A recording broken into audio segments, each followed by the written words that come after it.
Bonjour, je m'appelle Cédric, je suis le fondateur de Vitibot, une start-up industrielle fondée en 2016. J'ai cofondé Vitibot avec mon père qui est viticulteur et moi-même qui suis passionné de technologie. L'idée, c'était de s'inscrire dans la viticulture durable et de proposer des solutions pour mieux travailler la vigne, c'est-à-dire améliorer la sécurité des opérateurs, l'efficience énergétique et l'impact environnemental. Pour le développement de Bacchus, on est parti d'une feuille blanche et on a tout redéveloppé en interne, la mécanique, l'électronique, l'informatique, même le design. Et aujourd'hui, on fait aussi l'assemblage des véhicules. Donc tout est fait en interne. Et aujourd'hui, sur ce véhicule, la majorité des challenges techniques sont derrière nous. On a un bel avenir commercial sur ce produit, mais on cherche à développer de nouveaux outils, mais aussi à conquérir de nouveaux marchés à travers d'autres cultures.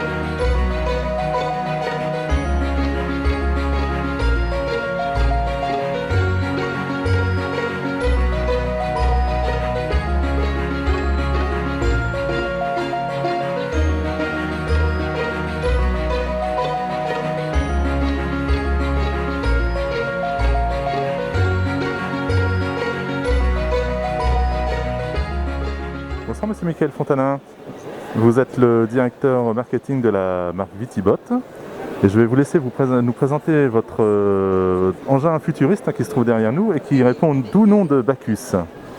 Alors Bacchus du coup c'est un produit qui a été réalisé par Vitibot, donc société créée en 2016, premier robot commercialisé en 2019 et en fait on est sur un enjambeur autonome 100% électrique qui permet de faire à la fois du travail du sol, donc suppression complète des herbicides et du glyphosate dans les vignes et aussi maintenant du coup la pulvérisation confinée avec panneau récupérateur donc pour le traitement du feuillage et la rogneuse pareil pour effectivement faire tout le travail dans la vigne.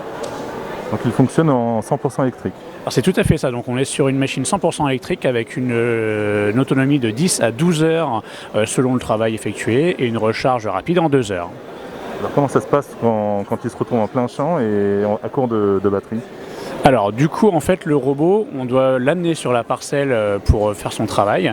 Au moment où il commence à avoir une batterie un peu faible, lui va signaler à l'opérateur que sa batterie commence effectivement à être faible entre guillemets et donc du coup lui va devoir venir rechercher le robot pour l'amener sur l'exploitation pour le recharger tout simplement. Donc le chargeur est bien sur l'exploitation.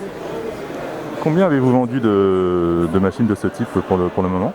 Alors on est sur 40 machines environ vendues, à la fois en France, en Italie, aux États-Unis et bientôt sur toute l'Europe et le monde entier.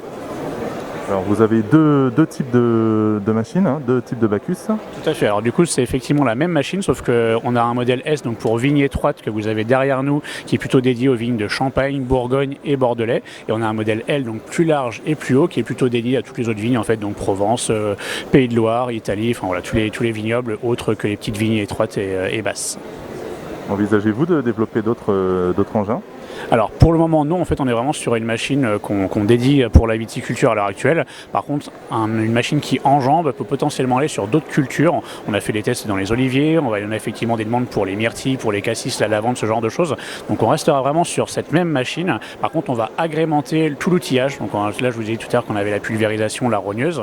On va partir sur les feuilleuses, la prétailleuse, ce genre de choses. Donc on va élargir la gamme d'outils. Par contre on restera toujours sur une gamme d'enjambeurs et peut-être sur d'autres cultures. Est-elle voie à être améliorée ?